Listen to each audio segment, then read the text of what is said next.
ಅದು ಸುಮಾರು 2002ನೇ ಇಸ್ವಿ. ಹೈದರಾಬಾದ್ನ ಕುಂದನ್ ಬಾಗ್ ಪ್ರದೇಶದಲ್ಲಿ ಒಂದು ಮನೆಗೆ ಒಬ್ಬ ದರೋಡೆಕೋರ ನುಗ್ತಾನೆ. ಆ ಮನೆಯಲ್ಲಿ ಭರ್ಜರಿ ಬೇಟೆ ಆಡ್ಬೇಕು ಅಂದ್ರೆ ತುಂಬಾ ಕಳ್ತನ ಮಾಡ್ಬೇಕು ಅನ್ನೋ ಒಂದು ಕನಸು ಇಟ್ಕೊಂಡು ಆ ಮನೆ ಒಳಗೆ ನುಗ್ಗಿದಂತಹ ಕಳ್ಳನಿಗೆ, ಮಧ್ಯರಾತ್ರಿ ಮನೆ ಒಳಗೆ ನುಗ್ಗಿದ ಕಳ್ಳನಿಗೆ ಕಂಡಿದ್ದು ಸಂಪತ್ತಲ್ಲ, ಬದಲಾಗಿ ಹೆಣಗಳು ಕಾಣ್ತವೆ.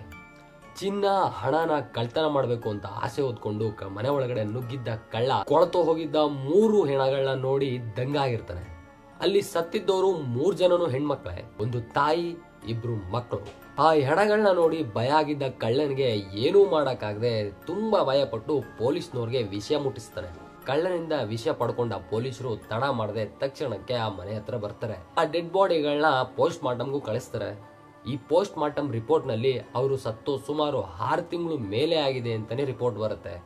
ಆ ಪೋಸ್ಟ್ ಮಾರ್ಟಮ್ ರಿಪೋರ್ಟ್ ನಲ್ಲಿ ಏನ್ ಬಂದಿದೆ ಅಂತ ಪೊಲೀಸ್ನವರಿಂದ ಸ್ಥಳೀಯರು ತಿಳ್ಕೊಂಡ್ಮೇಲೆ ಆ ಸ್ಥಳೀಯರು ಏನಿರ್ತಾರಲ್ಲ ಅವರು ದಂಗಾಗಿರ್ತಾರೆ. ಮತ್ತೆ ಆ ಸ್ಥಳೀಯರಲ್ಲಿ ಒಂದು ಮನಸ್ಸಿನಲ್ಲೇ ಒಂದು ಪ್ರಶ್ನೆ ಕಾಡ್ತಾ ಇರತ್ತೆ.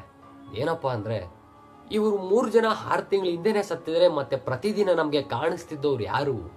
ಪ್ರತಿದಿನ ಮನೆಯಲ್ಲಿ ಲೈಟ್ ಆಗ್ತಿದ್ದವ್ರು ಯಾರು? ಪ್ರತಿದಿನ ಕಸ ಬಿಸಾಕೋಕೆ ಕಾರ್ನಲ್ಲಿ ಹೋಗ್ತಿದ್ದವ್ರು ಯಾರು ಅನ್ನೋ ಒಂದು ಪ್ರಶ್ನೆ ಆ ಅಕ್ಕಪಕ್ಕದ ಜನರಿಗೆ ಮನಸ್ಸಿನಲ್ಲಿ ಕಾಡೋಕ್ ಸ್ಟಾರ್ಟ್ ಆಗುತ್ತೆ.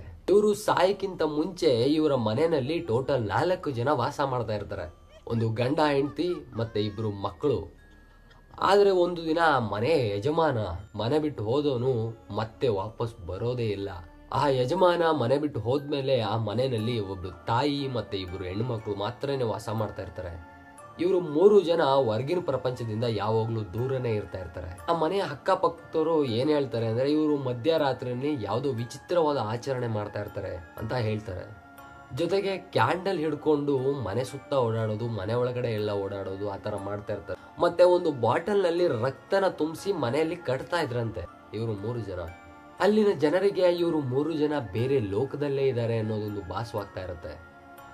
ಅದಲ್ಲದೆ ಇವ್ರ ಮನೆ ಹತ್ರ ಯಾರಾದ್ರೂ ಹೋದ್ರೆ ಆ ಮನೇಲಿದ್ದಂತ ತಾಯಿ ಜಯಪ್ರದ ಕೊಡಲಿ ಹಿಡ್ಕೊಂಡು ಜನರನ್ನ ಎದುರಿಸಿ ಓಡಿಸ್ತಾ ಇದ್ರಂತೆ. ಇವ್ರ ಮನೇಲಿ ದುಡಿಯೋಕೆ ಯಾರು ಇರ್ಲಿಲ್ಲ. ಇವ್ರ ಮನೆಗೆ ಎಲೆಕ್ಟ್ರಿಕ್ ಕನೆಕ್ಷನ್ ಬಿಟ್ರೆ ಬೇರೆ ಏನೂ ಇರ್ಲಿಲ್ಲ. ಇವ್ರು 3 ಜನ ಯಾವಾಗ್ಲೂ ಮನೆ ಒಳಗಡೆನೆ ಇರ್ತಾ ಇದ್ರು.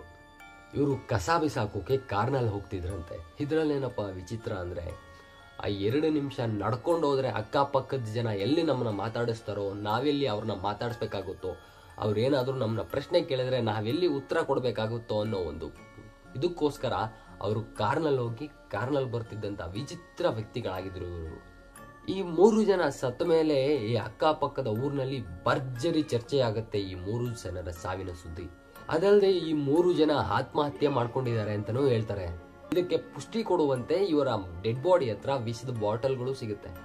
ಇವರ ಸಾವಿನ ಬಳಿಕ ಇವ್ರ ಮನೆ ಜಾಸ್ತಿ ಗಮನ ಸೆಳೆಯುತ್ತೆ ಮತ್ತೆ ಜಾಸ್ತಿ ಚರ್ಚೆಗೂ ಉಂಟಾಗುತ್ತೆ.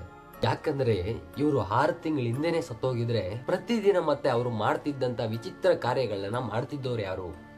ಅಂದ್ರೆ ಮಧ್ಯರಾತ್ರಿಯಲ್ಲಿ ವಿಚಿತ್ರವಾದ ಆಚರಣೆ ಮಾಡೋದು, ಕ್ಯಾಂಡಲ್ ಹಿಡ್ಕೊಂಡು ಮನೆಯೆಲ್ಲ ತಿರುಗಾಡೋದು, ಕಸ ಬಿಸಾಕೋಕೆ ಹೋಗ್ತಿದ್ದವ್ರು ಯಾರು? ಇದೆಲ್ಲ ಜಾಸ್ತಿ ಚರ್ಚೆ ಆಗುತ್ತೆ. ಅಕ್ಕಪಕ್ಕ ಜನರಿಗೆ ಭಯ ಸ್ಟಾರ್ಟ್ ಆಗುತ್ತೆ. ಎಷ್ಟು ಭಯ ಅಂದ್ರೆ, ರಾತ್ರಿ ಟೈಮ್ನಲ್ಲಿ ಜನ ಆ ಮನೆ ರೋಡ್ ನಲ್ಲಿ ತಿರುಗಾಡೋಕ್ಕೂ ಭಯ ಪಡ್ತಾರೆ. ಬೆಳಿಗ್ಗೆ ಟೈಮ್ನಲ್ಲಿ ಜನ ಜಾಸ್ತಿ ತಿರುಗಾಡ್ತಾರೆ, ಆದ್ರೆ ನೈಟ್ ಟೈಮಲ್ಲಿ ಯಾರು ತಿರುಗಾಡಲ್ಲ. ಸ್ವಲ್ಪ ಜನರಿಗೆ ಏನನ್ಸುತ್ತೆ ಅಂದ್ರೆ, ಆ ರೋಡ್ ನಲ್ಲಿ ನೈಟ್ ಟೈಮಲ್ಲಿ ತಿರುಗಾಡಿದ್ರೆ ಏನೋ ಒಂದು ಅಪಾಯ ಕಾದಿರುತ್ತೆ, ಇಲ್ಲ ಆಕ್ಸಿಡೆಂಟ್ ಆಗ್ಬೋದು, ಇಲ್ಲ ನಮ್ಗೇನಾದ್ರೂ ಒಂದು ತೊಂದರೆ ಉಂಟಾಗ್ಬೋದು ಅನ್ನೋ ಒಂದು ಭಯದಿಂದ ನೈಟ್ ಟೈಮಲ್ಲಿ ಯಾರು ತಿರುಗಾಡಲ್ಲ. ಈಗಲೂ ಕೂಡ ಆ ಮನೆ ಗೇಟ್ ಹಾಕಿದೆ, ಯಾರಿಗೂ ಆ ಮನೆ ಒಳಗಡೆ ಪ್ರವೇಶ ಇಲ್ಲ. ನೀವು ಇದ್ರ ಬಗ್ಗೆ ನೀವು ಗೂಗಲ್ನಲ್ಲೂ ಸರ್ಚ್ ಮಾಡ್ಬೋದು. ಮತ್ತೆ ತುಂಬಾ ಜನ ಹಿಂದಿ, ತೆಲುಗು, ತಮಿಳ್ ಯೂಟ್ಯೂಬರ್ಸ್ಗಳು ಇದ್ರ ಬಗ್ಗೆ ವಿಡಿಯೋನು ಕೂಡ ಮಾಡಿದ್ದಾರೆ, ಅದನ್ನು ಕೂಡ ನೋಡ್ಬೋದು ಅಂತ ಹೇಳ್ತಾ, thank you for watching, love you all. ಹೆಚ್ಚಿನ ವಿಡಿಯೋಗಳಿಗಾಗಿ ದಯವಿಟ್ಟು ಸಬ್ಸ್ಕ್ರೈಬ್ ಮಾಡ್ಕೊಳ್ಳಿ, ಪಕ್ಕದಲ್ಲೇ ಇದ್ದಂಥ ಬೆಲ್ ಐಕಾನ್ನ ಕ್ಲಿಕ್ ಮಾಡಿ ಅಂತ ಹೇಳ್ತಾ, love you all, bye bye.